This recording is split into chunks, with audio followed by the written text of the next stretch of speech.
Shri G Sudhakaran sir 8 minute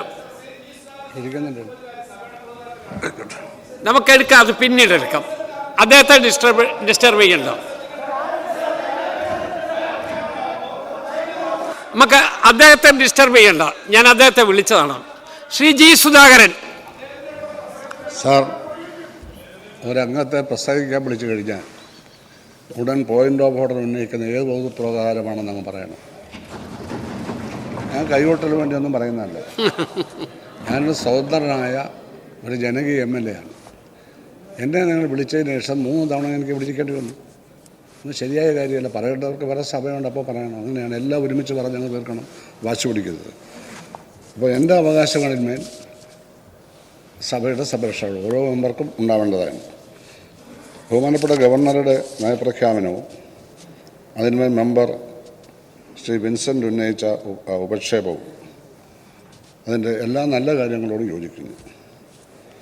sir, അടവുപരമായിട്ടുള്ള നയം സ്വീകരിക്കുന്നത് എങ്ങനെയെന്ന് ലോകത്തിലെ വിപ്ലവ പ്രസ്ഥാനങ്ങളെ പഠിപ്പിച്ചത് മഹാനായ ലെനിനാണ്. 1 സ്റ്റെപ്പ് ഫോർവേഡ് 2 സ്റ്റെപ്സ് ബാക്ക്വേഡ് എന്നാണ്. 1 സ്റ്റെപ്പ് മുന്നോട്ട് വയ്ക്കുമ്പോൾ 2 സ്റ്റെപ്പ് പുറകോട്ട് വയ്ക്കണം. ആ ലെനിൻ്റെ അടവ് നയം CPM മനസ്സിലാക്കിയിരുന്നെങ്കിൽ ആ മഞ്ഞക്കുറ്റി അപ്പോൾ തന്നെ അവർ തന്നെ ഊരുമായിരുന്നു. 1 സ്റ്റെപ്പ് മുന്നോട്ട് വെച്ച് പോയി, 2 സ്റ്റെപ്പ് പുറമോട്ട് വെക്കണം. ആ മഞ്ഞക്കുറ്റി ഇപ്പോൾ നാട്ടുകാർ ഊരിയില്ലേ. അതിന് നമ്മൾ വഴക്കുണ്ടാക്കിയിട്ട് കാര്യമില്ല. ആലോചിക്കാതെ കാണിച്ച വേണ്ടാധീനമാണത്. കമ്മ്യൂണിസ്റ്റ് പാർട്ടി മെമ്പർമാർക്ക് പോലും, അന്ന് ഞാൻ പാർട്ടിക്കകത്ത് തന്നെ ഉള്ള ആളാണ്, ആർക്കത് ഉൾക്കൊള്ളാൻ കഴിഞ്ഞില്ല. ആ അടുക്കളയിൽ കൊണ്ടിടുക.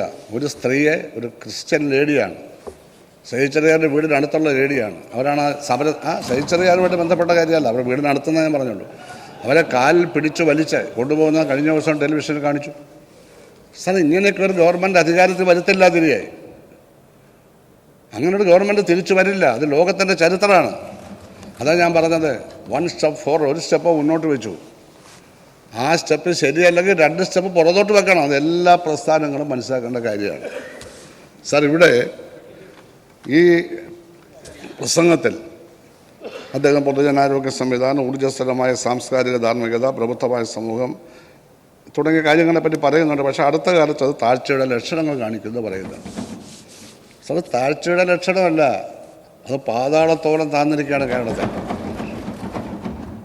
അതിവിടുത്തെ തത്വചിന്തകന്മാരും ബുദ്ധിജീവികളും മനസ്സിലാക്കുന്നില്ല. കാരണം ബുദ്ധിജീവികളിൽ ഭൂരിപക്ഷവും രാഷ്ട്രീയമായ പാർട്ടികളുടെ കാല് തക്കി എന്തെങ്കിലും കാര്യം സാധിക്കാൻ നടക്കുന്നവരാണ്. അവർ ചിന്തിക്കുന്നില്ല. ചിന്തകന്മാരുണ്ട്. സുകുമാരനീക്കോണപ്പുള്ളവർ ഇപ്പോൾ ഉണ്ടോ? സാനുമാഷ പോലുള്ളവരുണ്ടോ? ഇവരാരും ഇപ്പോൾ ഇല്ലല്ലോ. അതെല്ലാം ഞങ്ങളെല്ലാം ഇടതുപക്ഷക്കാർ പ്രത്യേകിച്ച് ബഹുമാനിച്ചവരാണ് അവരെ എല്ലാവരെയും. അപ്പോൾ എന്തെങ്കിലും പറഞ്ഞിട്ട് കാര്യമില്ല. സാർ, മഹാനായിട്ടുള്ള നമ്മുടെ കവി നേരെ പ്രസാദ് പറഞ്ഞല്ലോ, വയലാറിൻ്റെ സന്തതിയായ വയലാർ രാമവർമ്മയുടെ ഒരു കവിതയിൽ പറയുന്നുണ്ട്, മാനവധർമ്മം വിളംബരം ചെയ്യുന്ന മാവേലി നാടിൻ മധുര സ്വപ്നങ്ങളെ നീതിശാസ്ത്രങ്ങൾ തിരുത്തിക്കുറിക്കുവാൻ നീള തുടിക്കും പ്രതിജ്ഞാകുലങ്ങളെ. വിദ്യാർത്ഥികളെ പറ്റിയാണ്, യുവതലമുറയെ പറ്റിയാണ്. അങ്ങനെ യുവതലമുറയുണ്ടോ ഇപ്പോൾ ഇവിടെ? ഈ കേരളത്തിലെ കലാലയങ്ങൾ അങ്ങനെ യുവതലമുറയുണ്ടോ? നമ്മളൊക്കെ പഠിക്കുമ്പോൾ ഉണ്ടായിരുന്നു. എൻ്റെ സഹപാഠിയല്ലായിരുന്നു ലോ കോളേജിലെ. ബാലഗോപാലം പഠിച്ച കാലത്തും ഉണ്ടായിരുന്നു. ഇപ്പോൾ ഉണ്ടോ? എവിടെ? കഞ്ചാവും ചരസും അടിച്ച് ഒരു ഭാഗം നശിക്കുകയാണ്. മാധ്യമങ്ങൾക്കാവുന്ന ഒരു പ്രശ്നമേ അല്ല, അവർക്കവിടെ സർക്കുലേഷൻ മാത്രമാണ്. അപ്പോൾ മാനവധർമ്മം വിളംബരം ചെയ്യുന്ന മാവേലി നാടിൻ്റെ മധുര സ്വപ്നങ്ങളാണ് ഈ കുട്ടികൾ. എന്ന് മാത്രം നീതിശാസ്ത്രങ്ങൾ, തെറ്റായ നിയമം, വ്യവസ്ഥ തിരുത്തിക്കുറിക്കുന്ന വിപ്ലവകാരികളാണ്. അങ്ങനെയാണ് നേരത്തെ പറഞ്ഞ വയലാറും പുന്നപ്രയും ഒക്കെ ഉണ്ടായത്. അപ്പോൾ വയലാറിലും പുന്നപ്രയിലെയും രക്ഷാക്ഷണത്തിന് മുമ്പിൽ മൂത്രം ഒഴിക്കുന്ന ആൾക്കാർക്ക് ഇതുവല്ലോ അറിയോ? എന്ത് മാനവധർമ്മമാണ് തിരുത്തിക്കുറിക്കുന്നത്? അതെല്ലാം ചെയ്യുന്നില്ലെങ്കിൽ പ്രസ്ഥാനങ്ങൾക്ക് ഭാവിയില്ല. ലോകം അത് കാണിച്ചു തന്നിട്ടുണ്ട്. എന്തുകൊണ്ട് സോവിയറ്റ് യൂണിയൻ തകർന്നു? ഇവിടെ ഇരിക്കുന്ന UDFകാർക്കും അതൊരു വിഷമമുണ്ടാവും. കാരണം സോവിയറ്റ് യൂണിയൻ ഉണ്ടായിരുന്നെങ്കിൽ ഇന്ത്യക്ക് എന്തെല്ലാം പ്രയോജനമായിരുന്നു, കേരളത്തിൽ പ്രയോജനമായിരുന്നു. ഇറാനിലൊന്നും അമേരിക്ക കയറി കളിക്കത്തില്ലായിരുന്നു സോവിയറ്റ് യൂണിയൻ ഉണ്ടായിരുന്നെങ്കിൽ. ബംഗ്ലാദേശിനെ ആക്രമിക്കാൻ അമേരിക്കൻ 7ാം കപ്പൽപ്പട വന്നപ്പോൾ അവിടെ നിൽക്കുക എന്ന് പറഞ്ഞ് സോവിയറ്റ് കപ്പൽപ്പട വന്ന് ഇന്ദിരാഗാന്ധി വിളിച്ചു വരുത്തി. ഇൻഡോ റഷ്യൻ കരാറനുസരിച്ച് അമേരിക്കൻ കപ്പൽപ്പട പിൻവാങ്ങിക്കളഞ്ഞു. ആ റഷ്യ ഉണ്ടായില്ല, ഇപ്പം ഇല്ല. അതിൻ്റെ ഫലമായി എന്ത് സംഭവിച്ചിരിക്കുന്നു? ലോകവ്യാപകമായ ഇടതുപക്ഷ പ്രസ്ഥാനം, കമ്മ്യൂണിസ്റ്റ് പ്രസ്ഥാനം ക്ഷീണിച്ചു. അങ്ങനെ ചൈനയിലും വിയറ്റ്നാമിലും വടക്കൻ കൊറിയയിലും ക്യൂബയിലുമൊക്കെ ആ കൊടി അവർ ഉയർത്തിപ്പിടിക്കുന്നു. പക്ഷേ ആ പഴയ സോഷ്യലിസത്തിൻ്റെ ആ രീതിയിൽ മാത്രമല്ല, സോഷ്യൽ ഡെമോക്രസിയുടെ അംശം അതിനകത്ത് ചേർത്തിട്ടുണ്ട് അവർ. നമ്മുടെ രാജ്യം സോഷ്യൽ ഡെമോക്രസിയാണ്. ആ സോഷ്യൽ ഡെമോക്രസിയെ സോഷ്യാലിസ്റ്റ് ഡെമോക്രസിയാക്കി, പീപ്പിൾസ് ഡെമോക്രസിയാക്കി മാറ്റാനുള്ള പ്രവർത്തനമാണ് ഒരു കമ്മ്യൂണിസ്റ്റ് പാർട്ടി നടത്തുന്നത്. അതാണോ ഇപ്പോൾ നടക്കുന്നത്? ആണോ CPI ഓണേ? നിങ്ങൾ ഞങ്ങൾക്ക് SFIയുടെ പ്രസിഡൻ്റായിരുന്ന ആളല്ലേ? അതാണോ നടക്കുന്നത്? അതിനെപ്പറ്റി അറിയാവുന്ന എത്ര പേരുണ്ട് സാർ? കമ്മ്യൂണിസ്റ്റ് മാനിഫെസ്റ്റോ വായിച്ചവർ എത്ര പേരുണ്ട് സാർ? ഇത് പാർട്ടി ക്ലാസ്സുകളിൽ നേതാക്കന്മാർ ഇപ്പോഴും ചോദിക്കണം നിങ്ങൾ എത്ര പേര് വായിച്ചിട്ടുണ്ടെന്ന്. എല്ലാവരും വായിക്കണം. ബഹളം ഉണ്ടാക്കിയിട്ടൊന്നൊരു കാര്യമില്ല. കൂകി വിളിച്ചൊന്നും ഒരു രാജ്യത്തെ ഒരു സാമൂഹ്യ വ്യവസ്ഥ ഇതുവരെ മാറിയിട്ടില്ല കേട്ടോ. അത് രക്തം ചൊരിയണം, വിഷമിക്കണം. അല്ല മഹാത്മാഗാന്ധിയെ പോലെ നിരാഹാര സമരത്തിലൂടെ ബ്രിട്ടനെ മുട്ടുകുത്തിക്കുന്ന പുതിയ സമരരൂപങ്ങൾ കൊണ്ടുവരണം. ഇതേപ്പറ്റിയൊക്കെ വാസ്തവത്തിൽ ഗവർണർക്ക് ഇതിൽ കൂടുതലായിട്ട് വ്യാഖ്യാനിക്കാവുന്നതായിരുന്നു എന്ന് ഞാൻ കരുതുകയാണ്. കഴിഞ്ഞ 10-15 വർഷക്കാലത്തെ കേരളത്തിൻ്റെ ഭരണമേഖലയെപ്പറ്റി, സാമൂഹ്യ മേഖലയെപ്പറ്റി കാര്യമായ സ്വയം വിമർശനം ഇതിൽ വന്നിട്ടില്ല എന്ന കാര്യം ഞാൻ ഉന്നയിക്കുകയാണ്. സാർ, യഥാർത്ഥ ധനസ്ഥിതിയെ പറ്റിയുള്ള ധവള പത്രമൊന്നും ഞാൻ പറയുന്നില്ല. കറുത്ത പക്ഷിയിലാളും അടിക്കുന്നത് ഇവിടുത്തെ പേപ്പറാണ്. അതിവിടെ ഇറക്കണം സാർ. ബഹുമാനപ്പെട്ട മുഖ്യമന്ത്രി, അത് ധനകാര്യമന്ത്രി കൂടിയല്ലേ, അങ്ങ് ഇറക്കാൻ പറ്റും. ഈ നാടറിയട്ടെ. ഈ ഗവൺമെൻറ് അധികാരത്തിൽ വന്നപ്പോൾ തന്നെ പൊതുജനങ്ങളുടെ മനസ്സിൽ ഒരു നല്ല അഭിപ്രായം വന്നു എന്നുള്ളത് പറയാൻ എനിക്ക് സന്തോഷമുണ്ട്. കാരണം ഞാൻ ജനങ്ങളുടെ ഇടയിൽ ജീവിക്കുന്നതാണ്. ആരും എതിരൊന്നും പറയുന്നില്ല. മുഖ്യമന്ത്രിയെപ്പറ്റി തികഞ്ഞ ബഹുമാനവും സ്നേഹവും. ഒന്നാമത് സുസ്മേര വദനായി നല്ല എന്താ പറയുന്നത്, അങ്ങനൊരു മുഖ്യമന്ത്രി. അതുകൊണ്ട് എല്ലാവരും, ഞാൻ സുസ്മേര വദനൊന്നുമല്ല, അതുകൊണ്ട് ഞാൻ എന്നെ കുറ്റപ്പെടുത്തുകയല്ല. ആ തുടക്കമൊക്കെ വളരെ നന്നായിരുന്നു. ആ മഞ്ഞക്കുറ്റിയൊക്കെ മാറ്റിയത് ഈ കേരളത്തിൻ്റെ ചരിത്രമാണ് സാർ. നമുക്ക് റെയിൽവേ വേണം, അത് നമ്മുടേതായ തരത്തിൽ നമ്മൾ ചെയ്താൽ മതി. നമ്മുടെ നാട്ടിലെ ജനങ്ങളുടെ അടുക്കള കളയുന്ന പാവപ്പെട്ട സ്ത്രീകളെ ബുദ്ധിമുട്ട് ഒന്നും ചെയ്യാൻ പാടില്ല. അതിൻ്റെ എല്ലാം ഫലമായിട്ടുള്ളതാണ് നമ്മളിപ്പോൾ അനുഭവിച്ചുകൊണ്ടിരിക്കുന്നത്.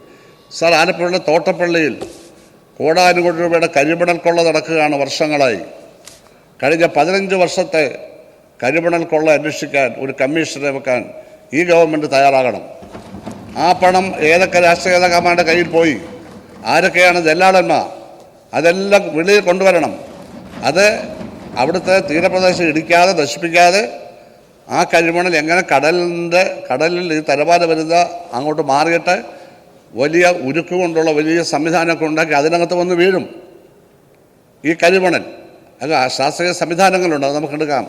അത് കോടാനുകോടി മൂല്യമുള്ള ഒരു സാധനമാണ് ഇൻ്റർനാഷണൽ മാർക്കറ്റിൽ. അതിനെപ്പറ്റി അന്വേഷിക്കണം സാർ.